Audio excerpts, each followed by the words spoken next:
So my name is Debra Oto-Kent, and I just had a big birthday, so I'm 60 years old. Today's date is September 14th, 2015. We are in Sacramento, California, about less than a half a mile from where I was born and raised. And my relationship to Pastor Les Simmons is deep. Friend, partner in trying to change and improve our communities.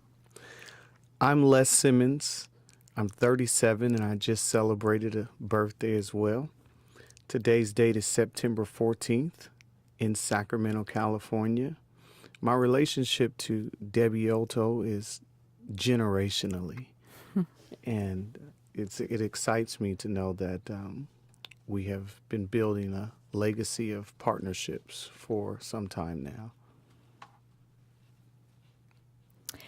So, Pastor Les, you mentioned we've been working together for generations, and I know that your church and your ministry extends both to your congregation members, but probably where we connect the most, your deep and robust and expansive community work to improve the lives and health primarily of low-income communities. I mean, you stretch from safe neighborhoods, violence, gang prevention, human trafficking, economic development, jobs, education. And I think where we first connected around health and Yes. healthy eating and active living and prevention. So with all that, my question for you is, what really called you to this work?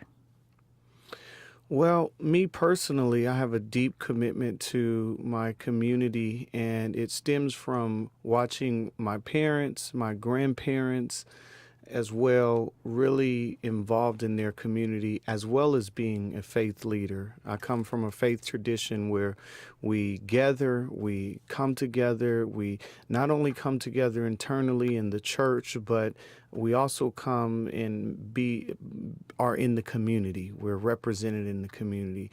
What drives me to really doing this work is to see real people changed, not only in the church, but outside of the church. And when you really have an interest in people and seeing the well-being of people, it causes you to be moved when you see things not going in order or you see people lacking in a particular thing. And for me, it moves me when I see in our community people losing their lives. It moves me to see health disparities within the African American church as well as in our community. And that's what continually drives me to this work.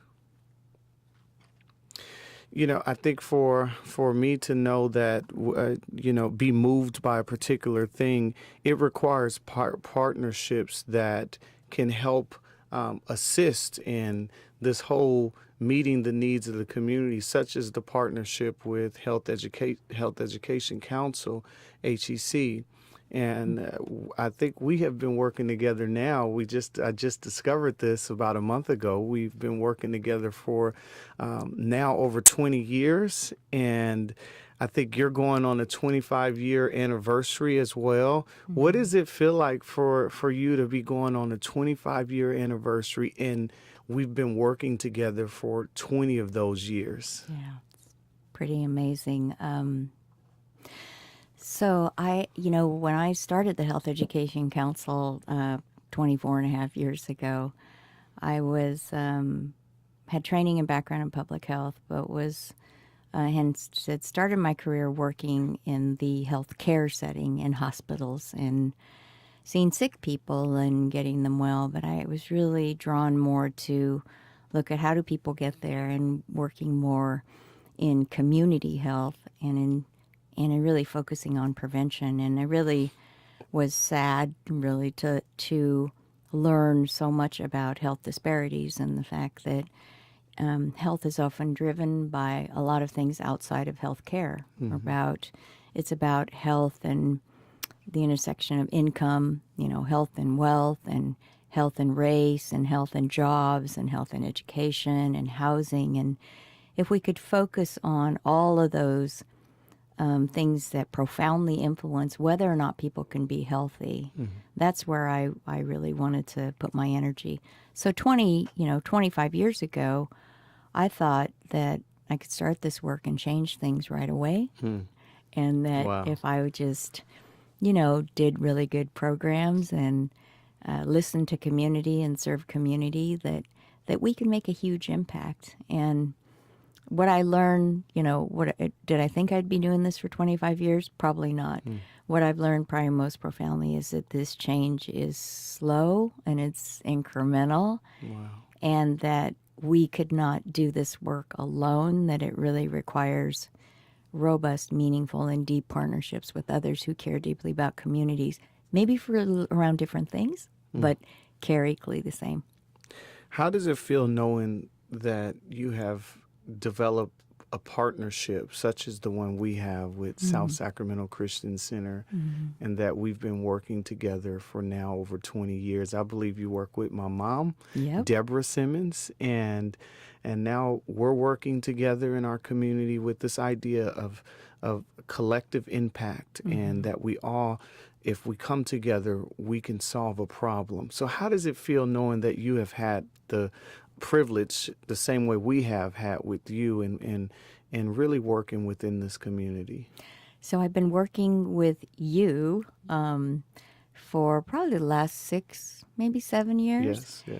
And we've been working primarily on safety, community violence prevention, trying to get parks safe and get people active in their communities, but also, robustly around healthy eating and active living. You have really been such a leader in making your church a healthier place with changing the food environment, Fitness Sundays, having people bike to church, and really kind of engage in their health.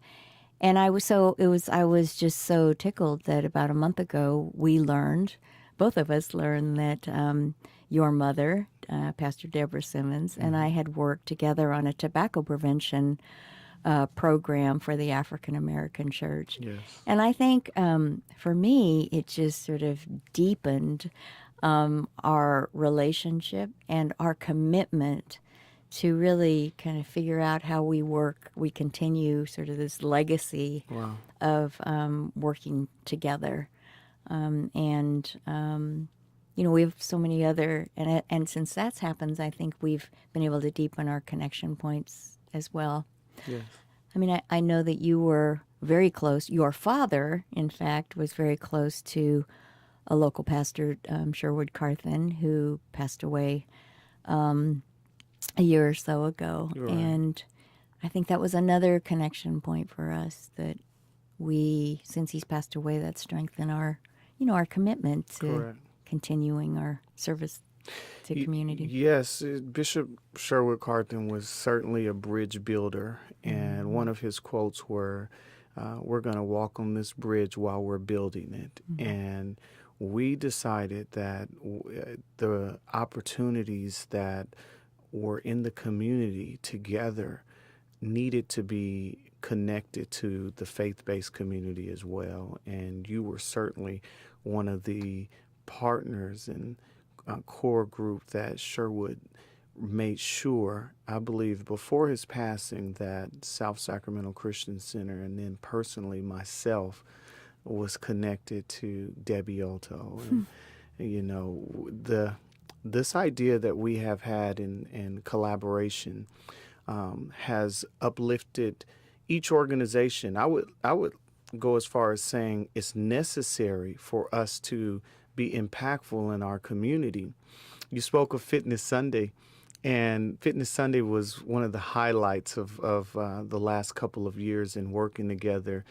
And I mentioned churches gather, pastors gather, we gather oftentimes in the church for meetings. If you can imagine, we have meetings practically every day. People come to our church practically every day, and we come from a faith tradition of meeting not only for issues within the church, but for the community as well.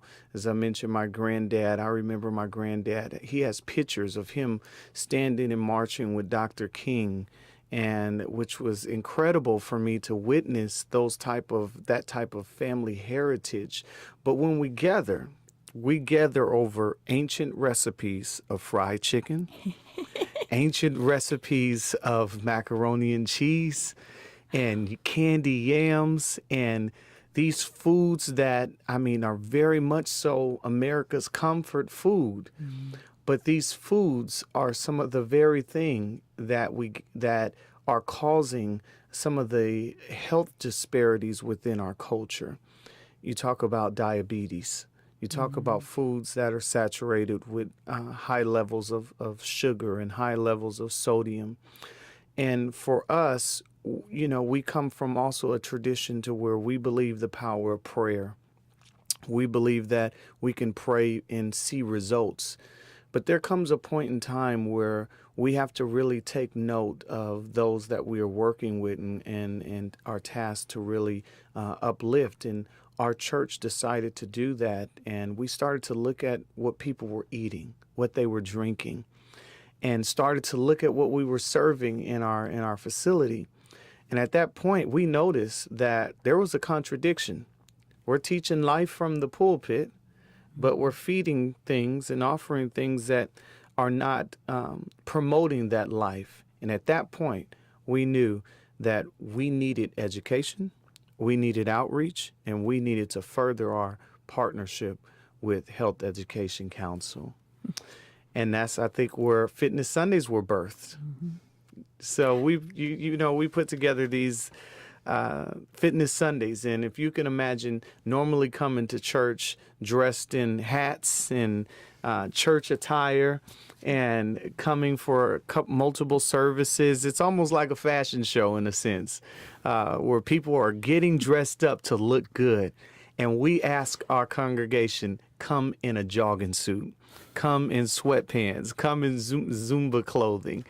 And it was a cultural shift. You talk about something embedded, that attire is embedded into our faith tradition. So we changed that by asking them to come in these different exercise clothing, and we promoted something called Fit for Praise. And then you guys helped us offer cooking classes and health tips that would in some cases, take the place of our message. We would actually program health tips in our normal services for that day. And that's one of the highlights. The next one is one Sunday, we were promoting Fitness Sunday, and we were promoting riding your bike and walking to church. And Health Education Council really was instrumental in bringing bike racks to a church. And you don't see that at a lot of churches. So we were quite happy with installing a bike rack. And I rode my bike from one area of the city 17 miles. And my dad and mom did, who are 60 and 62, rode their bikes 17 miles. We got over to maybe a mile before the church. And as we started to go over the overpass, we saw 40 people cycling to church that day. Wow. That's an incredible impact. For me, I said, this right here just kind of reshaped how we need to connect healthy living, healthy eating, active living to the faith-based message and promote mind, body, and soul. Promote us taking on this as something that we have to do. Well, I think your church has been a leader in this area, and not only is your church taking leadership, but you are such a powerful role model for your congregation members, but also for other pastors. And I know we've been kind of talking about a whole series around Pastor Heal Thyself, yes, about starting a kind of a pastor health and fitness competition, yes, or a movement in our community. I think we long realized kind of the power of the church to be a real key message carrier for messages of health and wellness. And we've talked so far about our partnership, and the essential elements of partnership. And you work with so many different organizations and community groups. What do you think are some essential kind of factors in building strong partnerships and relationships? Right, right.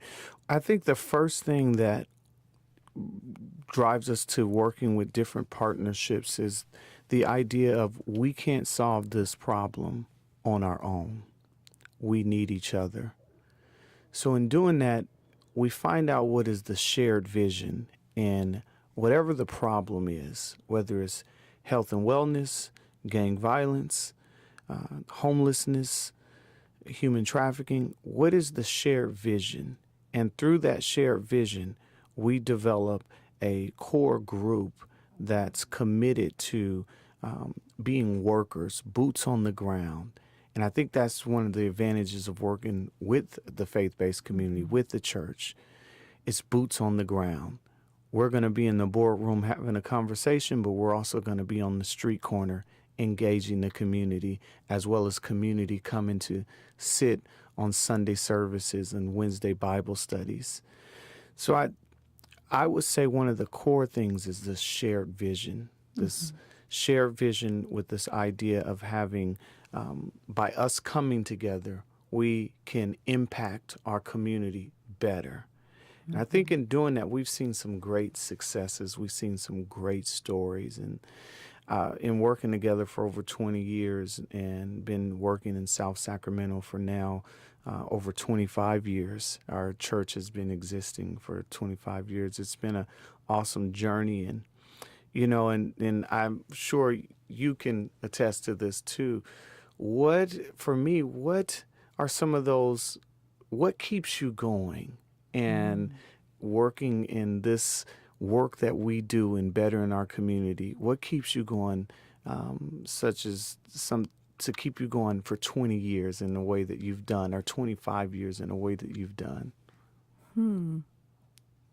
Well, I think the needs are still there. As much as we have tried to focus attention on health, we have focused more on health care and on medical care as opposed to prevention and preventing disease. And in spite of, our 25 years, there are still deep and profound health disparities that remain. And that kind of keeps me going. I think the partnerships and the relationships keep me going. I love the fact that, some of the things we've done together around, you've done midnight walks. Correct. To prevent gang violence. Yes. On, starting Thursday, Friday, Saturday nights in, pretty high crime neighborhoods, and have encouraged people to get out of their apartments or their living area and go on these walks with your congregation Correct. members and with you. And we saw that as an opportunity for physical activity. Right. So you quickly embraced, how about give everybody a pedometer? Yep. How about we educate folks Yes. about Yes. physical activity? So I love what keeps, I find that exciting that we can, I can push myself to get out of my own little health silo and see kind of the world from somebody else's lens. Right. You spoke of the midnight walks and the night walks, and it just brings me back to South Sacramento, Center Parkway, Mack Road, Thursday night, and engaging the community. And I can remember it being 100 people out there walking. For years, we walked those streets. And at one point, gang violence ran very high. And as a result of the collaboration from midnight walks to health and promoting healthy walking, healthy living by walking, we saw crime go down.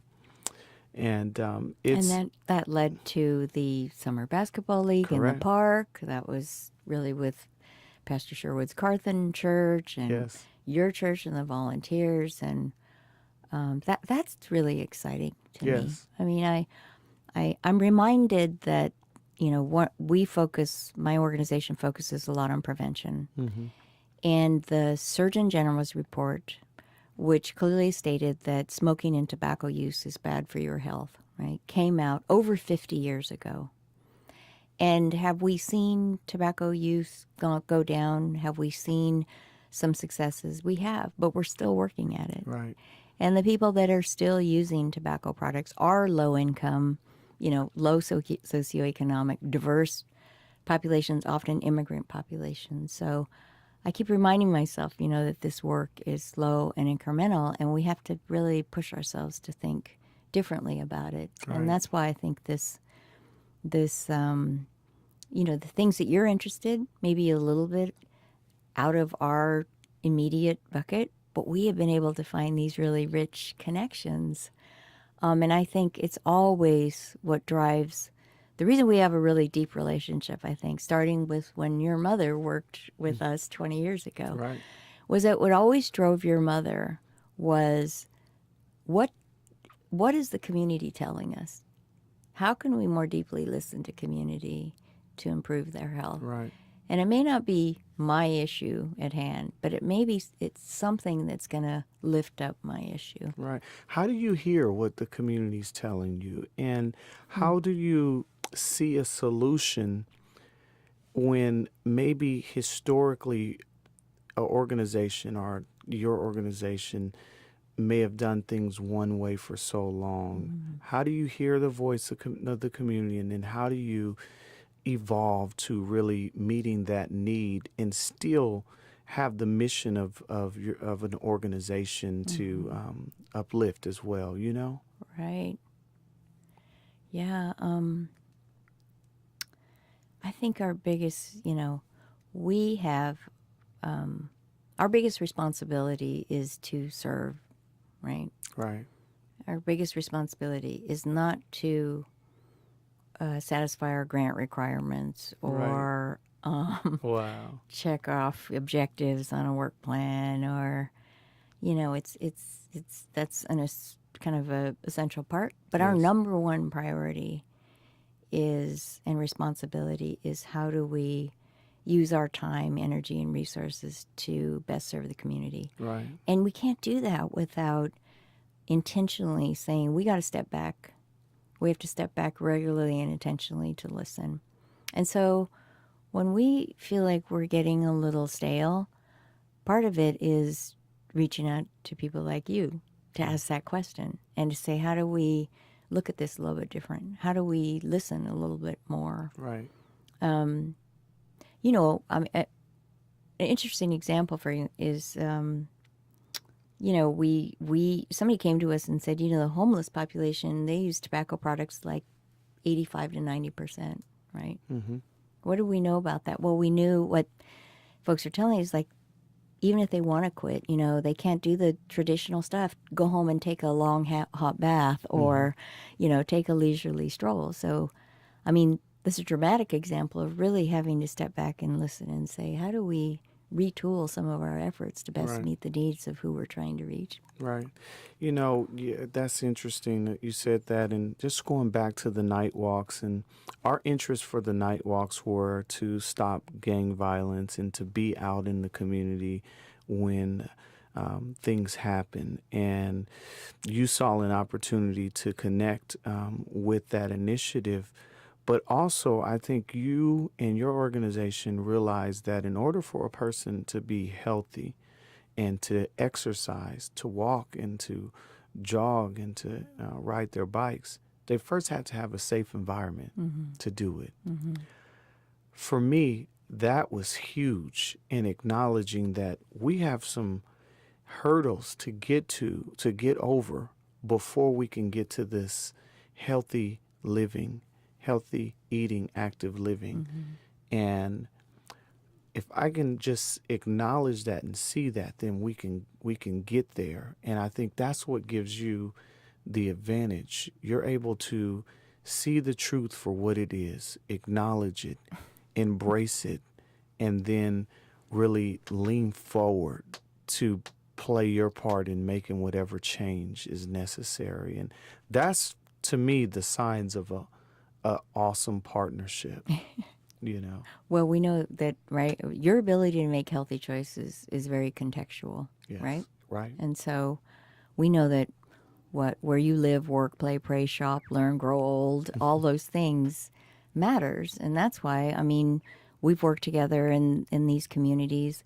One of the things we really worked on is getting a crossing light that entered into the Correct. parks. And Yeah, hawk when we signal. finally put that hawk signal in, we had a little celebration. And there was a neighbor, an elderly gentleman that came up to me and said, I think you all worked on this. He said, I want to thank you. I have been trying to get that cross light in for 11 years. Wow. And it just really drove home for me, I think, this whole sort of necessity to listen. And I think you have a real gift of doing that. And maybe that's part of being a minister. Well, I don't know if it's part of being a minister, but it certainly is part of knowing the heartbeat and the pulse of your community. And I learned that early on, that in order to know my community, I first have to listen to my community. I can't come in with the solution already. I have to go in respect chiefs, captains, individuals, families, pay my respects and listen. Once I listen, I build the relationship to be able to speak and to advise. And that I believe is what gives us both the edge. We're not afraid to listen. We're not afraid to hear a painful story of family in our community and then work to bring healing in that situation. That's what keeps me close to or targeted my work as a pastor, as a faith leader. That's what helps me target the work we need to do by listening to the voice of hurting people of our community. I'm quite sure it is for you as well. Well, that's a question I had for you because you deal in so many different issues and are called to so many, to participate and to be a part of so many Correct. things, right? From, I know you've been to all the Ferguson meetings to a lot of local gatherings. And how do you keep yourself motivated? And I mean, do you ever feel like it's a little overwhelming? I do get to that place where I feel like things could be a little overwhelming. In fact, a lot overwhelming. And so, what causes me to really come back to a place of where I can commit and continually give myself to this work is by taking a moment and reflecting and celebrating small accomplishments as well as big accomplishments, reflecting over different lives that I've been able to touch and to impact and make a positive change in their lives, as well as appreciate the open door that I've been able to have in working to solve these different problems and invite it in their space. People can have a problem and they learn to live with it, and I can have a solution or you can have a solution. And we think we're solving their solution by bringing, or their problem by us bringing a solution. And sometimes it's not accepted. And what really keeps me going and excites me is that we get to be invited into their space to help solve these problems. We don't push our way in. And so when I think about the different opportunities I've personally had to go and be in a situation, the call that I may get late at night from someone that their family has been impacted by gunshot or gang violence, that is from a random person. That's what keeps me going, is the communities at need. People's lives are at stake, and they're calling for people, champions like the Health Education Council to change the situation. Champions like faith leaders, South Sacramento Christian Center, to change the situation. For me, that charges me. And so I'm quite sure it's the same for you as well, too, How you've been doing this for years, and I'm quite sure there's some low moments and there's some high moments and that you've had, and I would love to just hear about some of those, both of those low moments and high moments. Hmm. Um. hmm Uh, my low moments are sometimes.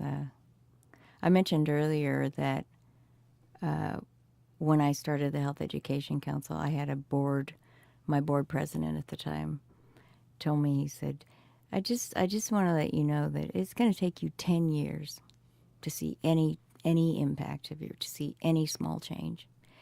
And I looked at him and I said, maybe for other people, not for me, because I'm really good and I know how to make a change. Wow. And so 4.5 years ago, when we celebrated our 20th anniversary, I called him out and told him that he was right, that what I've learned is that this change is small and incremental. We've talked a little bit about this. And so, I mean, for me, sometimes the low moment is like, wow, are we still doing something that's relevant, right? Right. How can we define the difference we're making, even if it's small? How can we work with other folks to realize what we know? It's not just about educating people. Mm-hmm. It's much bigger than that. Right. And I think education is a piece of it, and having people take charge of their life. But once again, they can only do that in the context of their ability to make healthy choices. And so, I mean, there's been sort of moments there. And then there's other high points. I think we've had lots of successes engaging particularly low-income ethnic communities to change the trajectory of health and health risk and consumption of tobacco products. And I think we're seeing a leveling off of childhood obesity. Yes. That's very exciting. Yes. I think, some of our work certainly has been a small contributor to Right. that. I think we're seeing families that normally aren't very interested or engaged in their health wanting to know more about, how do I cook healthier when I'm on CalFresh or on food stamps? Right. How can you help us do it? I mean, some of these small successes. Some of my highest moments are people that we have engaged that really have nothing to do with health or health care. Yes. I mean, and are now advocates. I mean, I'd put your whole church in that bucket where I listen to you and your father and mother talk about health, and I'm like, wow, where did they come from? How do they know all this stuff? That is terribly exciting to me. And if I and my organization had just a fraction to do with that, that's exciting.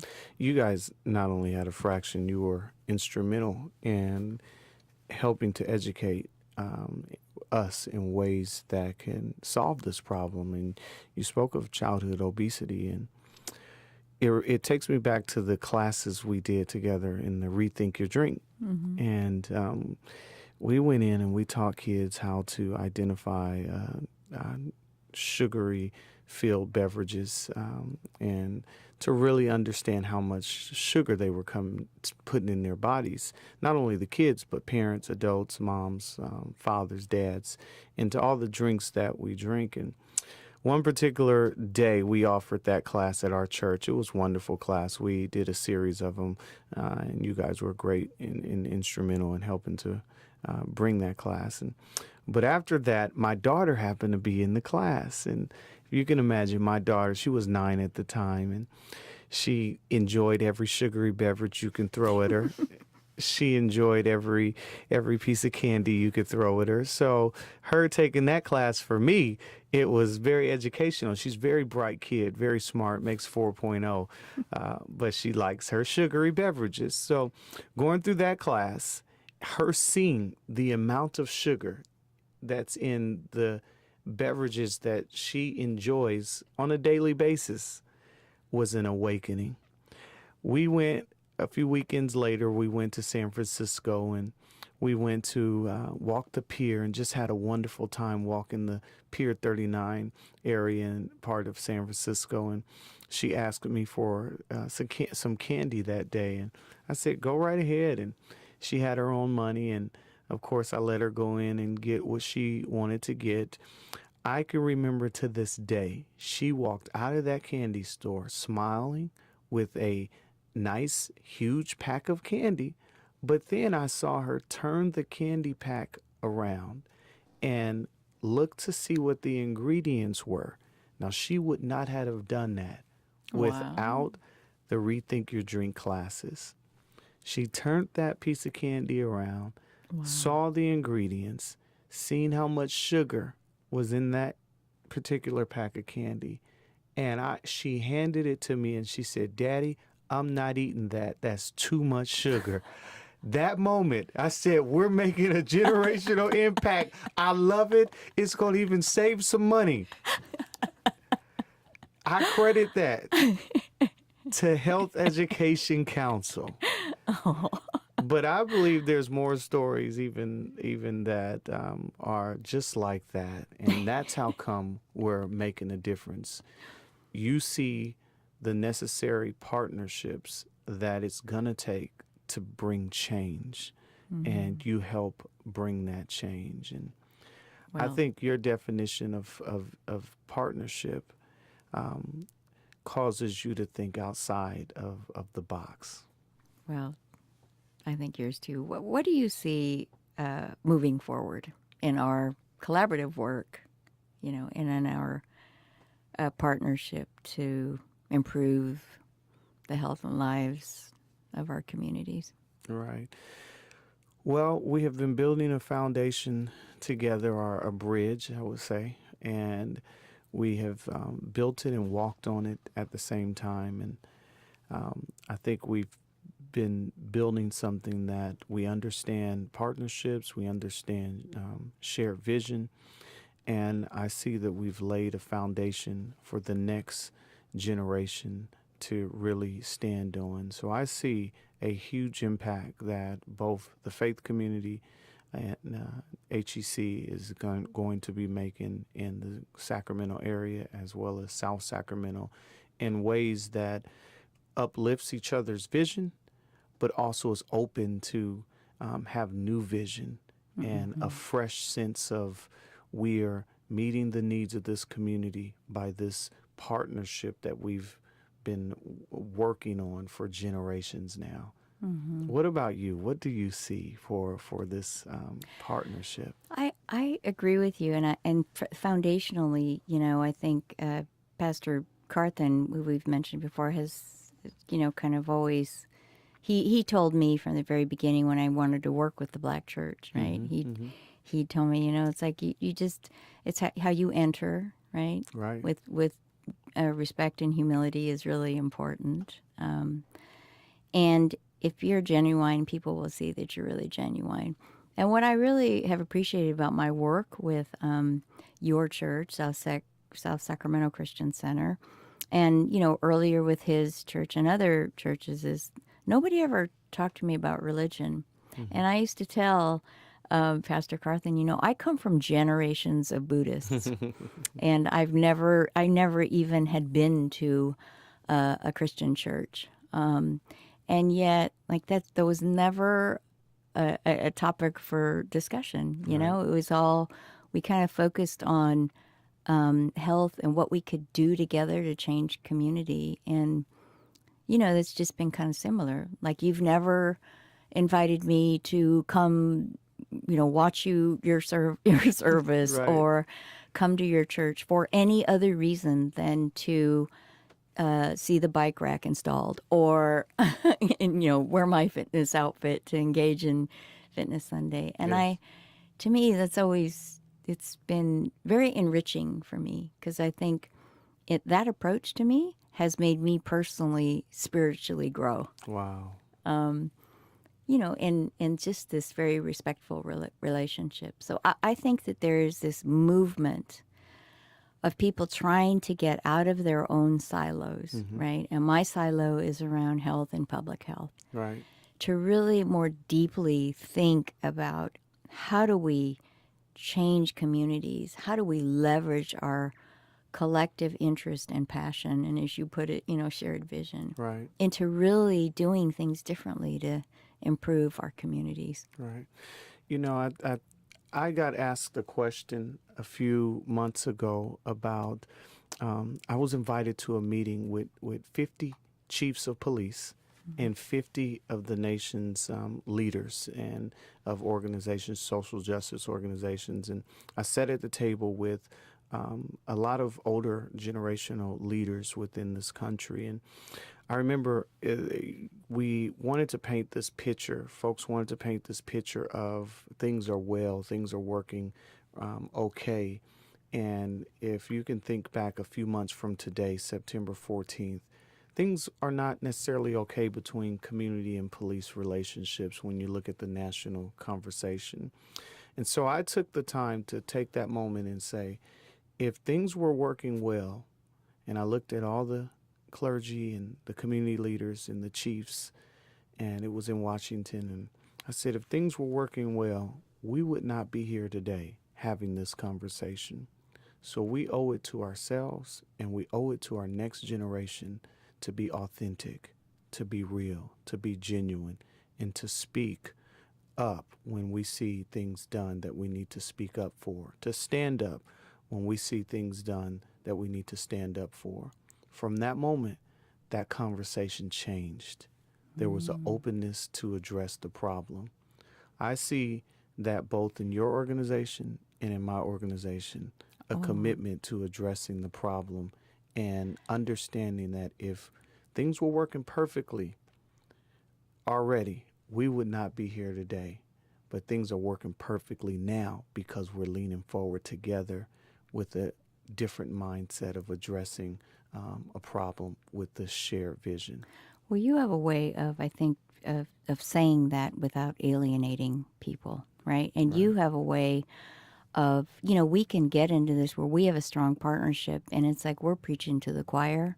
I think you have a way of making sure that our choir doesn't get complacent, right? And realizing that that's easy to do. Right.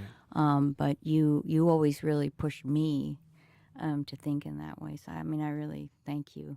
Well, thank you. Thank you for Thank all of you. that.